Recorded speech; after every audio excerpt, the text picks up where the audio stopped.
So can we be honest? Because it's giving Ozzie did that shit. What's good, y'all? It's your good sis, Erica Vane, coming to you right here on Erica Vane TV with another reasonable doubt video. And we are back, baby, for season 3. This video will be a breakdown of season 3, episode number 1. If you're new here, hit that subscribe button and turn on your bell notification so you don't miss out on any of my reasonable doubt content and conversations. And this was a very, very good premiere episode. It gave us all the information that we needed to know, caught us up with all the major players that's going to be, you know, bouncing around this season, and set us up with the major case of the season. And I'm sorry, Ozzie baby, those big beautiful brown light brownish eyes, or the green, I don't know, it's something about the light skins with the eyes. He is very much so giving Damon, and I figure I might be in trouble. But okay, anyway, them big beautiful eyes of yours, the innocence that comes with you being this just child star, trying to transition it to being an adult star, being basically the puppet for your puppeteer ass parents who have been, you know, puppeting your career. I get it, but baby, you got an anger streak, honey. You got anger issues, probably repressed anger from years and years and years of having to step and fetch it behind your damn parents, specifically your mama. Oh, you hate her ass, so there's definitely something there. And baby, I fear, Jax, I know that you want to get the billable hours, and you got to do all of that before the end of the quarter. And this might be a way to do it, but you're also going to be picking a losing battle because he did it. And I will definitely apologize if it come out later on that he didn't do it. But did y'all see the aggression? Did you see the anger? This boy said, I am ruining my life for you. This episode was good. Am I going to start there? Let's start with Ozzie. This boy is charismatic. He is cute. He checks off all the damn boxes. Now him and Wendy don't really add up. And I'm a black womanist first. I ain't even gonna hold y'all. I'm a black womanist first. Before I'm a feminist, I'm a black womanist first and foremost. But I tend to side with women simply because we don't get sided with. However, and or comma, Wendy, I'm looking at you sideways, honey, because you are 10 years his senior. Yes, he is 24. However, he is a child star. There's a certain level of arrested development that happens specifically when you are launched into a certain level of fame, when you rise to a certain level of notoriety, and when you are disassociated from the day-to-day things in life and people have to manage it for you. So you're not maturing the same way. So I would argue, just on this first episode, y'all, seeing Ozzie, knowing that he's 24, I feel like mentally he's probably 16 at best. Given his circumstances, given his child stardom, given how his life actually looks, and given who have been the major players in constructing how his life has played out. And here comes your 34-year-old ass, which honestly, you only 9 years into your frontal lobe being fully developed any damn way. I feel like you're not really an adult until you're over 36. I'm not even gonna hold you. And I had to learn that from experience. I thought I was doing something. At 29. Baby, I was still a baby. Your 34-year-old ass is dating, falling in love with the prodigy child star, black man that is operating in the mentality of a 16-year-old. And I'm putting that on him, y'all. I'm not even gonna hold you. They don't say that in the show, but that's what I feel. That's what I am using in reference to my intuition. That's what I'm clocking. It don't add up, baby. It's giving you're preying on this young man. It's giving you know that you can manipulate this young man. It's giving you have certain desires and desire to be desired. And you saw him. You may have seen his circumstances, seen how he's being overlooked, seen how he's not being heard, and coming in on one job to style him, having a couple conversations, providing for him in that moment where he feels like he's been lacking, and now all of a sudden his ass is falling in love because he's not been seen and heard the way he wants to be seen and heard, which is his parents' problem, 100%. But people can clock that, and opportunists can clock that and utilize that to their advantage. And honestly, that's what it's giving for me. Now, if he didn't killed your ass and you didn't disappear because he didn't laid you to rest, I ain't blaming the victim. And I'm still going to speak on I don't like the setup of y'all's relationship. It gives very much so y'all shouldn't actually be in a relationship. And even in what we get to see her twice in this episode. One, when he brings her to the awards banquet because he's being honored right alongside Corey Cash by this prolific Black organization that is spotlighting Black talent, Black attorneys for their work within the Black community and excelling within their careers. Cool. This freaking award show happens after he takes a meeting with his agent and his dad, who organized this to try to bring Jax on to get an NDA and to try to make this relationship go away because he's about to launch himself into all of these opportunities, a potential movie, as well as like the jump off into his adult career and like making that shift within his career. And this white woman's going to be a problem because it's kind of a problem for us. I ain't even gonna hold you. When we see prominent Black men, specifically Black men in television and film, and they have white women on their arms, it's a little bit harder. It's a little bit harder to get behind them because we don't know what's coming with it. We don't know if they one of them men who the Black women, I don't talk to them because they angry. I don't talk to them because they got attitudes. I don't talk to them because blah, blah, blah, blah. We don't know. Love is love, but then also there's a lot of anti-Blackness afoot. It is. So Jackson's not wrong when she called out like, yeah, she's going to be a career killer because you can't necessarily pop out in your adulthood like, oh my God, look at me, I'm so in love, and want all of the Black women to come and support you when it don't look like you actually support us. So, okay, fair. And then also when you get into the nitty gritty of what I was speaking to before, this woman being 10 years your damn senior on paper, I'm gonna go ahead and take it 18 years your damn senior mentally, but whatever. It just don't go right. But then they run into each other again and you act like you don't know who Jax is because you don't want to actually explain it to her because it's deeper than even your parents and your agent had let on because you quote unquote in love with her. You quote unquote ready to marry her. You have a conversation with Jax to which she talks about love will win, love conquers all. If you really love this girl, then go ahead and make a stand, tell everybody kiss your ass, and there you go, boom, boom, boom. You do that. Stand up to your damn parents, give your mama your ass to kiss, while also saying that she's a domineering bitch. B.I. Only to that night go and I guess want to get an attaboy from your girlfriend and y'all get into a fight. Oh no, the mama told him something. The mama says something happened. So the mama must have overheard something or recorded something or whatever. He confronts her about it. She doesn't deny it. And they get into a damn argument and she's trying to run away. And we don't actually get to see what happened aside from her going to her car and him zapping out. Full on spaz, full on tantrum. Like, I'm just like, oh sir, your media trainer hasn't told you that you don't get to do this and look like that, especially when directing it to a woman that looks like how she looks.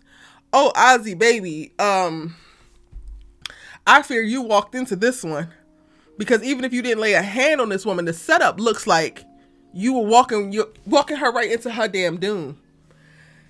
And I don't want to immediately jump against him, but the anger, y'all, the anger that he displays is so unsettling, even down to the very last scene where he is, wiping the mirror off after taking a shower and we get to see his chest and there are scratch marks on his chest. So clearly she fought. They actually physically fought. It wasn't just a back and forth like he lied to the police and said.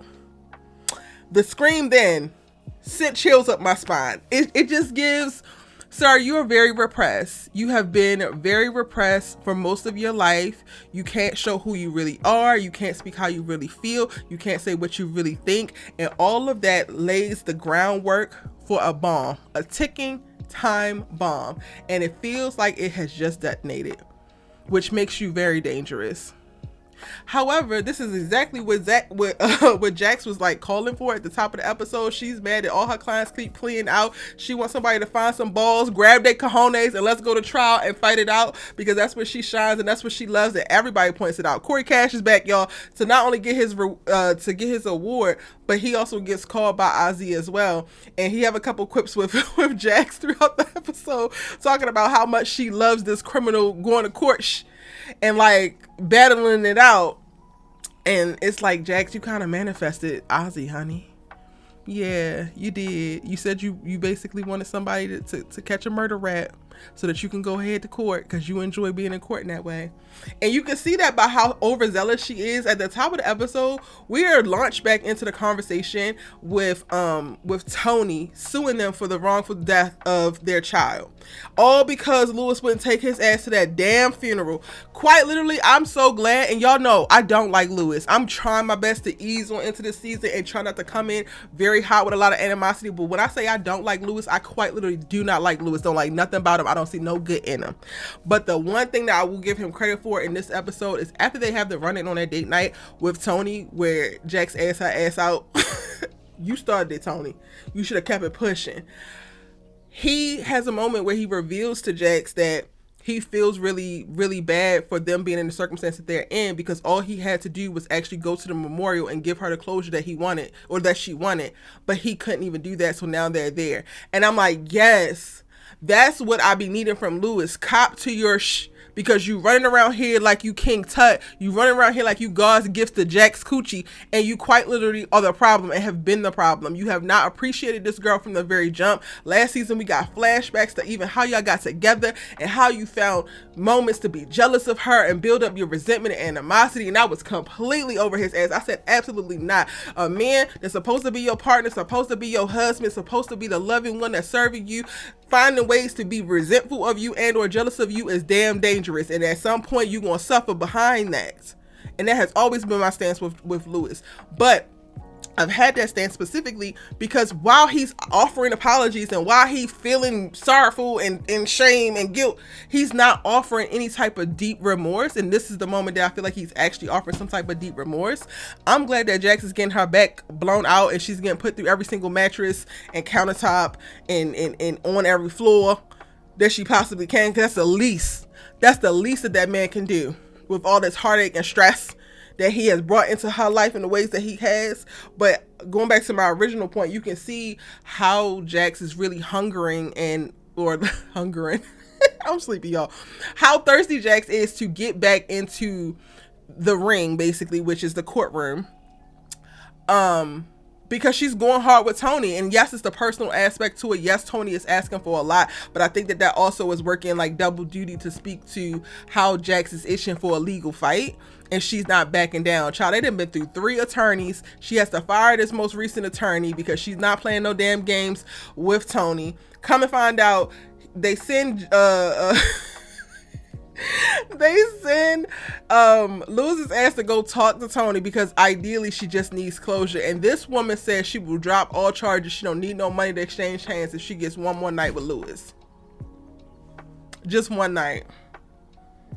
Jax, I said a year ago, get that man to that lady and go ahead about your business. Let Corey ass bend your ass over the counter and give you everything that you damn need. Give that man to that woman. I don't give a damn that he turned over this new leaf. Him even coming to her saying she just wants one more night with me and she'll let everything go. Take your night, Lewis. Take your night. Because again, I don't like this. Never did. And it's not his fault that she's offering that up, but it's 100% their fault that they're in this circumstance. Because yes, you were feeling down. Yes, you were feeling low. Yes, you were annoyed with Jax and how she was moving within y'all's relationship. But at the end of the day, your integrity, your morality is still on you, regardless of whatever the hell anybody else got going on. And if you was going to go ahead and sleep with somebody else, you couldn't even find a condom. You're sliding up in hoes who've been passed around, and you knew that she was passed around. And you still went in there raw. You will never live this down. And you should never want her to ever stop talking about it if she needs to damn talk about it. And if you decide that you're going to go sleep with this woman to try to make it go away, don't bring your ass back here. Even though Jax might go ahead and give him she might give him the pass. I hate that for her. I still feel like, because there was when they went to therapy last season, part of me felt like Jax was conceding too much. And yes, she's not the most easiest woman to be in a relationship with, but seldom are like excellent women operating at a high level. There's just a certain expectation that your ass have to meet to be able to lie down with a type of woman like that, right? And this feels like a continuation of that. Like, I'm not saying that she's not happy, and I'm trying to go with it. And like, yes, Erica, she's just elated. But there's little moments, and you can see how the pressure and the frustration stemming from this particular case, which is stemming from the fathering of the illegitimate child, which is stemming from you sleeping with this trollop unprotected, that still like nicks at the armor that is their marriage, or what they have rebuilt to be their marriage. So yes, they're operating the way, they have great sexual chemistry, they have a little bit better of a flow, much better communication, but I'm still not convinced that Jax isn't just putting on a mask and saying it's okay because she feel like she don't have no choice, or because she doesn't want to be alone and lose her husband. And I hate that for her.